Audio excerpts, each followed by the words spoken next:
लग रहा है? तो मैं आपको एक बताना चाहता हूँ, मेरी अपनी अपनी कहानी बताना चाहता हूँ। हमारे टाइम पे 7वीं 8वीं में तैयारी शुरू नहीं करते थे, 9वीं 10वीं में भी शुरू नहीं करते थे। हमारे टाइम पे 11वीं में शुरू करते थे। 11वीं से पहले लंबी चौड़ी तैयारी वारी तो होने का, क्योंकि क्लासरूम कोचिंग है नहीं। उससे पहले आप 11th से पहले कहीं ब्रिलियंट अग्रवाल कहीं आप ज्वाइन करोगे नहीं, तो अप्रैल मई में जुगाड़ किया, अग्रवाल के पुराने नोट्स लिए कहीं से, और मुझे याद है आज तक 450 रुपए में लिए थे, और ऐसा लगा था पता नहीं कितनी ह्यूज इन्वेस्टमेंट की है उन नोट्स को लेके। और मेरे ऊपर बहुत मानसिक तनाव जो अप्रैल से लेके बढ़ता चला गया कि मैं कैसे तैयारी करूं। वैसे तो कुछ समझ में नहीं आ रहा अग्रवाल के नोट्स तो, और तब तक दोस्त से भी ब्रिलियंट के ट्यूटोरियल्स के नोट्स वगैरह शेयर करने नहीं शुरू किए थे। तो मेरा जन्मदिन आया 8 अक्टूबर को, मैं उसी साल 11वीं की बात कर रहा हूँ। 8 अक्टूबर तक मुझे लगा मेरा कुछ नहीं हो सकता, और मैंने अपने पिताजी की बहुत बड़ी पूंजी बर्बाद कर दी। कैसे बर्बाद कर दी? 450 रुपए लग गए मेरे, और मेरा सिलेक्शन नहीं होने वाला। आप समझ रहे हैं कितनी बड़ी एक विपदा थी, कितनी बड़ी एक माइंड में कंफ्यूजन था, और बोझ था सर के ऊपर। अब तो बोझ नहीं था, सारे बाल उड़ गए, लेकिन उस टाइम पे बाल भी सारे थे और बोझ भी सारा का सारा था कि क्या होगा, कैसे होगा। पिताजी को किस तरह से अपने फादर को बताऊं कि भाई मेरा कुछ नहीं हो सकता है, आईटी होने वाली बात नहीं है। 8 अक्टूबर को मेरा जन्मदिन था। शाम को फादर आते हैं, बैंक में काम करते थे रिजर्व बैंक ऑफ इंडिया में, और चॉकलेट और जो भी छोटा मोटा केक, तभी केक कटता था, ऐसा नहीं कि तब केक नहीं कटता था। तो वर्ष 1987 की बात कर रहा हूँ, 1987 की बात कर रहा हूँ। तो आए, केक वेक काटा और मैं रोने लग गया। तो फादर ने कहा, अरे क्या हो गया, सब तेरा बर्थडे है, you should not be crying, बताओ क्या बात हुई, कैसी बात हुई। मैंने कहा पापा 1 महीने से सोच रहा हूँ आपसे बात करने की, और बहुत परेशानी है। बोले क्या परेशानी? ये शब्द यूज नहीं किए होंगे आई एम श्योर, मतलब लेकिन ऐसे ही कुछ बातें की होंगी, मैंने याद भी नहीं, 87 की बात होगी, बहुत पुरानी बात है, लेकिन उसका जिस्ट मैं आपको बता रहा हूँ, बहुत इंपॉर्टेंट है उस बात को समझना। तो फिर बोले क्या बात होगी? मैंने कहा पापा इतने महंगे नोट्स ले लिए और इसमें तो कुछ समझ में नहीं आ रहा। कहते अच्छा, लेकिन फिर उसके बाद सोच के बोले कि क्या करेगा फिर तू, अगर मान लो ये थोड़ा सा परेशान हो गया एकदम। तो मैंने कहा पापा ये तो आईआईटी तो लग नहीं रहा ऐसा कुछ होगा, लेकिन हाँ दिल्ली कॉलेज ऑफ इंजीनियरिंग में पीसीएम से होता है। पीसीएम समझते हो क्या होता है? फिजिक्स केमिस्ट्री मैथ्स की परसेंटेज। सो 12th के बाद जो दिल्ली में ये था दिल्ली कॉलेज ऑफ इंजीनियरिंग, साथ में डीआईटी था, दिल्ली इंस्टीट्यूट ऑफ टेक्नोलॉजी। इन दोनों में 12th की परसेंटेज के बेस पे होता था, उसमें भी इंग्लिश के नहीं जोड़ते थे, सिर्फ फिजिक्स केमिस्ट्री मैथ्स। तो मैंने कहा पापा पीसीएम तो मेरा अच्छा आ जाएगा, 95 97 कुछ भी आ सकता है, ऐसा कुछ वो नहीं है, लेकिन दिल्ली कॉलेज ऑफ इंजीनियरिंग तो चला जाऊंगा। माय पापा was very happy, he said कि अच्छा दिल्ली कॉलेज में चला जाएगा, मतलब उनको डाउट था पता नहीं मेरा बेटा क्या करेगा। तो he was very very happy. कहते फिर क्यों परेशान हो रहा है? तो मैंने कहा दिल्ली कॉलेज ऑफ इंजीनियरिंग तो हो जाएगा, आईआईटी छोड़ दूं? कहते हाँ छोड़ दे, कोई खास बात नहीं है, फॉरगेट अबाउट 450 रुपीज, ऐसा कुछ नहीं है, इतना तो क्यों सोच रहा है, and you should not worry and just focus on preparation, और हेडेक दिमाग पे मत रखो, बोझ दिमाग पे मत रखो, और अपनी तैयारी करो, सोचो ही मत इसकी आईआईटी की। और उस दिन मेरे हेड से बर्डन खत्म हो गया, गिल्ट खत्म हो गई, इतनी ह्यूज इन्वेस्टमेंट की है और मैं इसको यूटिलाइज नहीं कर पा रहा हूँ। उस दिन से मुझे पता नहीं चला किस दिन मेरे से प्रॉब्लम्स होने लगी, किस दिन मेरी तैयारी होने लगी। Can you imagine? You understand this point? So कहने का मतलब ये है कि जब हम शुरू में तैयारी शुरू करते हैं, जब ये सारे के सारे टीचर्स आपको पढ़ाएंगे जो बहुत ही अकम्प्लिश्ड हैं, तो आपको शुरू में लगेगा कहां फंस गए, भाग जाए यहाँ से, बहुत कठिन प्रॉब्लम्स है। लेकिन आपको बहुत बड़ी सुविधा है, डेली इन टीचर से आप मिलोगे, आप डाउट सेशंस ले सकते हो, आपको जो प्रॉब्लम्स होंगी वो डाउट्स क्लैरिफिकेशन ये करेंगे, आप आपस में बहुत अच्छे से पूछ सकते हो। You understand? बहुत सारी चीजें तो ऑनलाइन मिल जाती हैं गूगल करके, बट आपको फोन ऐसा नहीं होगा जो आप ऑनलाइन यूज कर सको। आपके पास कौन सा फोन होगा? हो इनके पास फोन? अलाउड ही नहीं है, सिंपल वाला भी नहीं है, वो एक कॉमन फोन होगा जिससे घर बात कर सकते हैं, घर बात कर सकते हैं, once in a week। ठीक है, ये बात क्लियर है ना? कोई स्मार्टफोन तो नहीं चाहिए? स्मार्टफोन आईआईटी जाके लेके ना।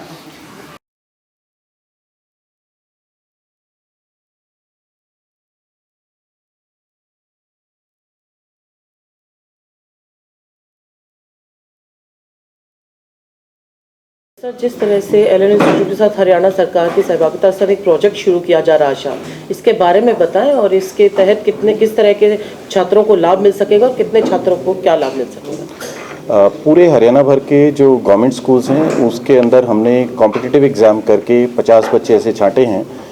आधे बच्चे मेडिकल की तैयारी करेंगे और आधे इंजीनियरिंग की तैयारी करेंगे, और उसके अंदर हमने पार्टनरशिप की है एलन इंस्टीट्यूट के साथ, जो अपनी कॉर्पोरेट सोशल रिस्पॉन्सिबिलिटी के तहत जो हमारे सरकारी स्कूल के बच्चे हैं हरियाणा में, उनको तैयारी करेंगे कॉम्पिटिटिव एग्ज़ाम्स की। आज इस बैच की शुरुआत हुई है जिसमें 50 बच्चे हैं, लड़के लड़कियां दोनों हैं इसके अंदर, जो इंजीनियरिंग मेडिकल की अलग अलग तैयारियां करेंगे। और ये 11वीं में है, तो 2 साल बाद ये इंजीनियरिंग और मेडिकल के एंट्रेंस टेस्ट देंगे। आज हमने एलएन इंस्टीट्यूट के जो टीचर्स हैं, सेंटर हेड हैं, उनसे बात की है और साथ में जो बच्चे यहाँ पे सिलेक्ट होकर आए हैं, लड़के लड़कियाँ, उनसे भी बातचीत की है। सभी काफ़ी उत्साहित हैं और ऐसी कमिटमेंट हमें एक नज़र आ रही है कि जो सरकारी स्कूल के जो बच्चे हैं, इसको सुपर 50, सुपर 25 जो भी कहें, और हमें उम्मीद है कि जो बेस्ट ऑफ मेडिकल इंस्टीट्यूट्स में यानी कि एम्स में और दूसरे अच्छे मेडिकल कॉलेजेस में और साथ में इंजीनियरिंग कॉलेजेस में जो IITs हैं, टॉप IITs, उसमें ये बच्चे निश्चित रूप से जाएंगे। सर, ये फर्स्ट फेज है कि प्रक्रिया चल रही है। ये एक इनिशिएटिव है जिसकी आज शुरुआत हुई है। इसी तरह के और भी दूसरे इनिशिएटिव्स चल रहे हैं जिसके अंदर जो सरकारी स्कूल के लड़के लड़कियां हैं उनको हम स्पेशल तरीके से तैयार करा रहे हैं, जिसमें 8वीं में NNMS करके एक मेरिट स्कॉलरशिप होती है, उसकी तैयारी करा रहे हैं। इसी तरह से 1100 बच्चों को पूरे हरियाणा में NTSC एग्ज़ाम जो होता है, जो 10वीं कक्षा में होता है, उनकी तैयारी करा रहे हैं। जो अभी 9th में हैं उनका भी नया बैच बना के उनको NTSC की तैयारी की जाएगी। उसके अलावा जैसा जो स्टेट की सरकार के अंदर जो शिक्षा विभाग की सोच है, उसके अंदर 11वीं 12वीं के बच्चों को ना केवल इंजीनियरिंग मेडिकल बट साथ में लॉ की तैयारी करने के लिए लॉ एंट्रेंस, उसकी भी हमारी योजना पे हम जल्दी काम कर रहे हैं। और उसके साथ साथ बच्चों को काउंसलिंग कैसे हो, इवन दिल्ली यूनिवर्सिटी में बच्चों को कैसे दाखिला हो, वो सब तैयारी भी की जा रही है और जल्दी हम आपको डिटेल शेयर करेंगे। सर, मुख्य हरियाणा प्रदेश एक यूनिक है, जो मुख्यमंत्री जी की सोच है किस तरह से मिनिमम गवर्नमेंट मैक्सिमम गवर्नेंस हम दे सकें, वो सोच के तहत ये बात निकल के आई है। पहले की सिचुएशन में एग्रीकल्चर डिपार्टमेंट और इंडस्ट्रीज डिपार्टमेंट का कंपैरिजन नहीं हो सकता था। अब ये अंत्योदय सरल एक सिंगल पोर्टल है जिसके अंदर 500 जो G2C स्कीम्स हैं, गवर्नमेंट टू सिटीजन स्कीम्स हैं और सर्विसेज हैं, वो सिंगल प्लेटफॉर्म पे आ गई हैं। बैकएंड अलग अलग हो सकता है लेकिन सिंगल प्लेटफॉर्म पे आते हैं और उसके अंदर डैशबोर्ड होते हैं। डैशबोर्ड हमें डिस्ट्रिक्ट का कंपैरिजन देते हैं, 22 जिलों का आपसी तुलना भी देते हैं और उसके साथ साथ जो 37 डिपार्टमेंट हैं उसकी भी तुलना हम कर सकते हैं। कहने का मतलब डिफरेंट डिपार्टमेंट्स को हम कर सकते हैं और इसमें केवल ये है कि जो सर्विस डिलीवरी है और इसी तरह से जो वेलफेयर स्कीम्स हैं वो कैसे लोगों तक पहुंच रही हैं, उसकी एक स्ट्रॉन्ग मॉनिटरिंग करने का एक ये ऑनलाइन मैकेनिज्म बन गया है। तो इसके अंदर जैसे हम महीने में एक नोडल ऑफिसर्स की मीटिंग करते हैं, साथ में जिले के जो डिप्टी कमिश्नर्स हैं उनसे मैं स्वयं VC करता हूं और उसके अंदर यही सोच रहती है कि जो काम अच्छा कर रहे हैं उनकी शाबाशी दें और जहां पर ढिलाई है, जिसमें एक आम आदमी को, सिटीजन को सर्विस स्कीम्स में अगर डिले है तो उनके खिलाफ कार्रवाई भी की जाती है। कई विभागों द्वारा अभी तक भी सरल जो कॉल सेंटर ऑपरेटर है उनकी ट्रेनिंग नहीं करवाई गई है, उसको लेकर किस तरह के दिशा निर्देश आपके द्वारा जारी? कॉल सेंटर हर जिले में नहीं है। कॉल सेंटर एक ही जगह पे है जहाँ पे 50 सीट्स हैं और 1 लाख 1.5 लाख से ऊपर कॉल्स आ चुकी हैं और उनको अगर कोई इन्फॉर्मेशन चाहिए होती है, इन्फॉर्मेशन भी दी जाती है और अगर उनकी कोई पर्टिकुलर ग्रीवेंस है रिलेटेड टू देयर सर्विस जो उन्होंने अप्लाई किया है तो वो भी सुविधा इनको दी जाती है और उसके अंदर टिकट्स भी जनरेट किए जाते हैं। बहुत ही साइंटिफिक सिस्टम है इसके अंदर। जैसे जो फ्लिपकार्ट, अमेजॉन, उसके अंदर आप डिलीवरी करने के टाइम आप देख सकते हैं कि उनको कहाँ तक वो चीज़ पहुँची और कब तक सुविधा मिलेगी।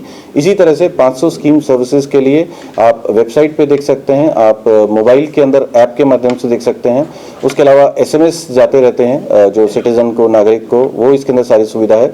उसके अलावा अगर ग्रीवेंस है तो हेल्पलाइन नंबर जिसके ऊपर लाख से ज़्यादा कॉल्स आ चुके हैं और उसके अंदर भी है कि अगर कहीं लगता है कि विभाग की तरफ से ठीक से रिस्पांस नहीं दिया जा रहा तो टिकट भी जनरेट होती है और टिकट जनरेट होकर विभाग को उसका फिर समाधान करना होता है। तो बहुत ही साइंटिफिक और जो मॉडर्न जो कंसेप्ट हैं, बेस्ट इन क्लास है, उन सब चीज़ों को यूज़ करके सरकारी सिस्टम में इसको इंट्रोड्यूस किया गया। डिपेंडेंसी का टर्नअराउंड टाइम क्या है?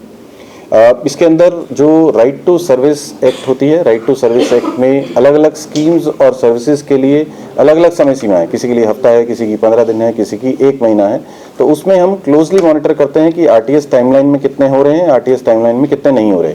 तो जो लीडरशिप स्कोर हैं डिस्ट्रिक्ट्स के और डिपार्टमेंट्स के, वो इस बात पर निर्भर करते हैं कि टाइमलाइन के अंदर कितने % लोगों को आपने सुविधाएं दी या सर्विसेज दी। उस हिसाब से हम इनको कंटिन्यूसली मॉनिटर करते हैं। नहीं, इसमें तो तरह तरह के हैं। डिस्ट्रिक्ट लेवल पे सबसे पहले अगर हम बात करें तो जिला के जो डिस्ट्रिक्ट के जो मजिस्ट्रेट होते हैं, डिप्टी कमिश्नर होते हैं, वो लगातार सभी विभागों को स्कोर करते हैं और उनका स्कोर बनता है। इसी तरह से स्टेट लेवल पे हम रिव्यू करते हैं। उसके अलावा मुख्यमंत्री जी भी इस चीज़ को लगातार रिव्यू करते हैं और जो महकमे के एडमिनिस्ट्रेटिव सेक्रेटरी और विभागाध्यक्ष हैं वो भी अपने महकमे को रिव्यू करते हैं। तो मल्टीपल लेवल पे रिव्यू होता है और बहुत अच्छे से सिस्टम के अंदर एस्टैब्लिश हो चुका है।